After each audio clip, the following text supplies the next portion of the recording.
आज से हम अपने वीडियो की न्यू सीरीज को देखेंगे जिसका नाम है ऊप्स कंसेप्ट या फिर ऊप्स सीरीज। इसमें हम जब ऊप्स की बातें करते हैं आखिर तो सबसे पहले आता है दो concept, class and objects. Class and object ये क्या होता है? क्लास होता है किसी भी चीज का एक ब्लूप्रिंट होता है, जैसे सपोज जैसे design specification of of a car. तो जैसे हमने अगर कार बोला तो कार जो है उसमें उसमें जितने सारे ब्रांड की जो कार होती हैं तो वो सब एक क्लास में आती हैं। लेकिन अगर मैं एक पर्टिकुलर जैसे मतलब कंपनी को डिसाइड कर दिया तो फिर बस मैं उसी कंपनी की जो कार होती हैं सिर्फ उसकी बात करूँ। जैसे मैंने बोल दिया टेस्ला, तो अब मैंने यहाँ पे एक पर्टिकुलर हमने ब्रांड का नाम ले लिया, तो अब हम सिर्फ उसी ब्रांड की जितनी सारी जो गाड़ियाँ होती हैं सिर्फ उसी की बात करेंगे। सो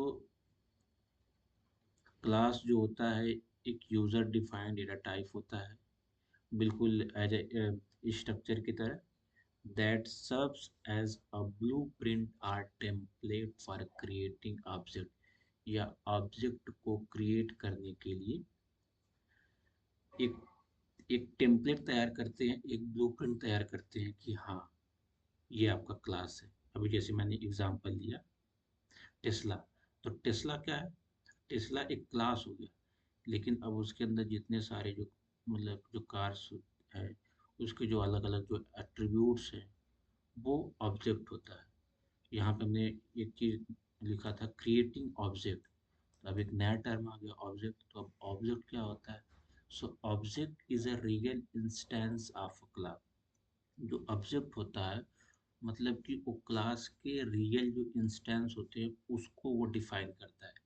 हमने हमने जैसे एक कार लिया, अब हम उसके बहुत सारे रियल इंस्टेंस को डिसाइड कर सकते हैं, जैसे कि वो कार पेट्रोल कार है कि डीजल कार है कि बैटरीज कार है। तो ये उसके रियल इंस्टेंसेस हो गए, तो इसको हम ऑब्जेक्ट बोलेंगे। जैसे अभी जैसे टेस्ला ने टेस्ट किया कि हम फ्यूचर में फ्लाइंग कार भी बनाएंगे।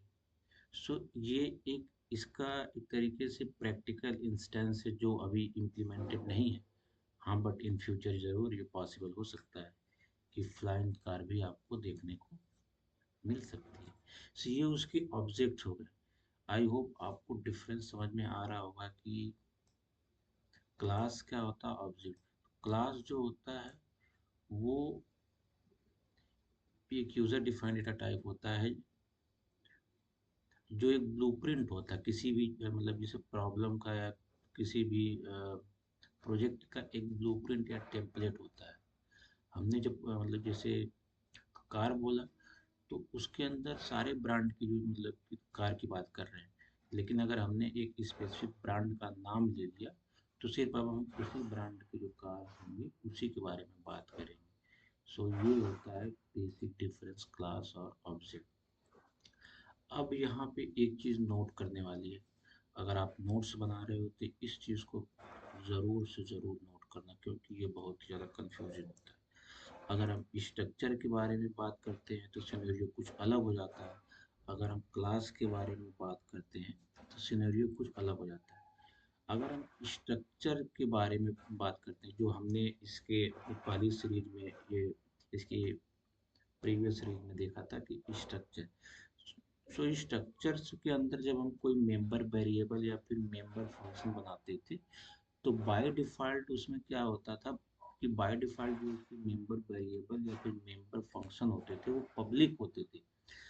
हाँ, जब तक कि आप उसे मतलब कि डिफाइन नहीं करते थे कि नहीं हमें इस पर्टिकुलर मेंबर फंक्शन या मेंबर वेरिएबल को प्राइवेट रखना है या फिर हाइड रखना है।